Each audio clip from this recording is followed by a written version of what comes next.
What's going on, guys? My name is Tommy. Welcome back to the channel. I know, we talked about doing a Factions of the Inner Sea / Factions of Golarion video, and we're gonna.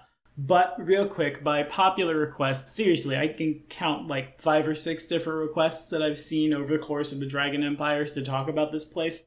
We're gonna add one more to the Lost Lands of Golarion and talk about the one that is the most lost, Sarusan. If you guys are liking what you're seeing, hit that like and subscribe button, ding the bell for all your Pathfinder 1st and 2nd edition content. And of course, today, this episode of The Lost Lands of Golarion was brought to you in part by one of our newest patrons. I'm a little slow on this one.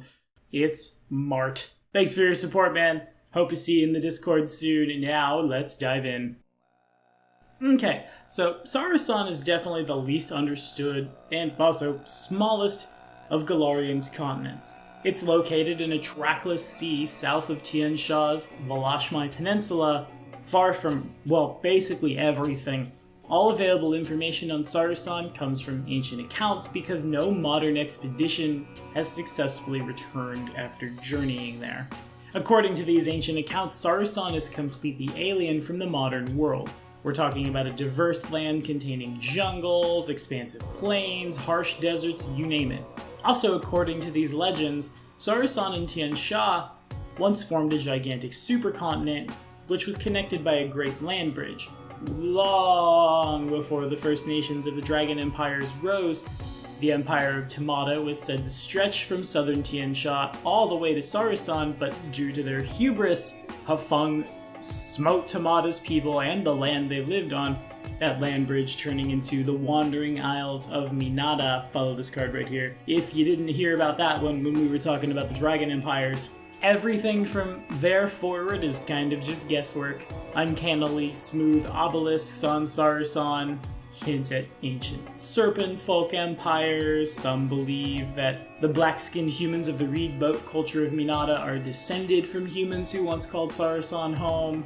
Gigantic mammals inhabit the continent, most of which have gone extinct elsewhere in Golarion, including many marsupials. But of course, all of this is just based off that ancient record. Because, you know, since there's been basically no human contact in a bajillion years because expeditions aren't returning, people who venture too near the continent mysteriously forget the details shortly after departing.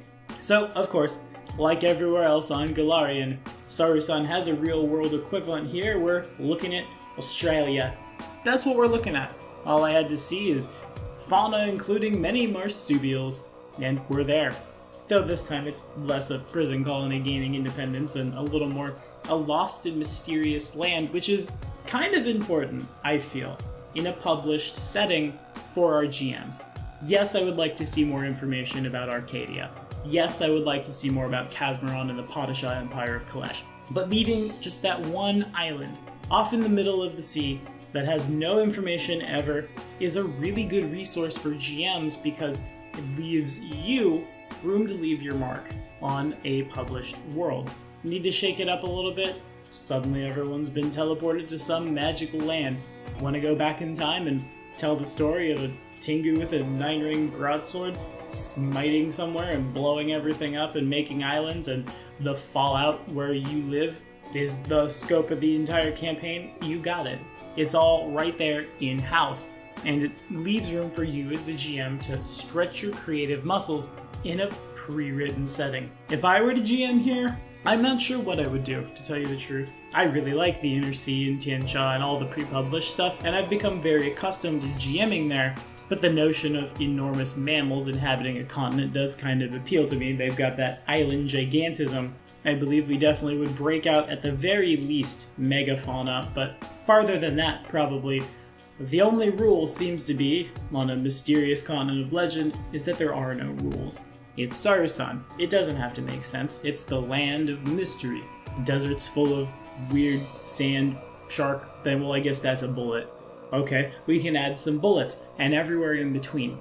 The only rule here is there are no rules, and I like it. What do you guys think about Sarusan? Have we adventured here? I've seen a lot of requests, so I imagine there's a lot of people who have used this in their campaigns. throw it in the comments, let me know all about it. And remember to like, subscribe, ding the bell for all your Pathfinder 1st and 2nd edition content. So next week we will kick off Factions of Golarion. See you then.